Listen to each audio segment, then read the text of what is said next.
Donc c'est un travail de collaboration entre l'université à Saint-Sec de Ziguinchor et la fondation Konrad Adenauer. Les études sont extrêmement importantes pour nous pour comprendre certains phénomènes. Donc chaque année se choisit, c'est une proposition du professeur Paul Diediou et de son institut Sociologie et Anthropologie pour proposer des thématiques pour comprendre certains mécanismes sociétals. Donc cette année, il a proposé une étude pour voir un peu les relations, les liens entre les thématiques de l'urbanisme, de l'aménagement urbain, en relation avec les religions de terroir, les problématiques du foncier, etc. Parce que c'est toujours depuis très longtemps source de conflit. Un des facteurs déclencheurs du conflit de la Casamance, c'est l'aménagement, le lotissement.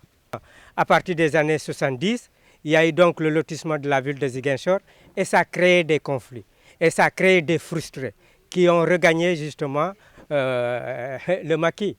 Donc c'est la raison pour laquelle on a dit qu'il faudrait justement qu'on travaille sur cette thématique pour rappeler déjà aux populations de Ziguinchor ou d'ailleurs que justement un des facteurs déclencheurs du conflit, c'est le foncier.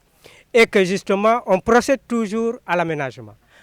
Mais dans cet aménagement, souvent, on ne prend pas en compte l'avis des populations. C'est-à-dire on ne prend surtout pas en compte les réalités culturelles. On va peut-être abattre un fromager pour y implanter une mosquée ou une église, ou faire passer une rue, ou y implanter une infrastructure administrative. Maintenant, nous, on souhaiterait justement que dans le cadre du lotissement, parce qu'il faut développer les localités, mais il ne faut pas les développer aussi en piétinant justement les lieux culturels ou cultuels.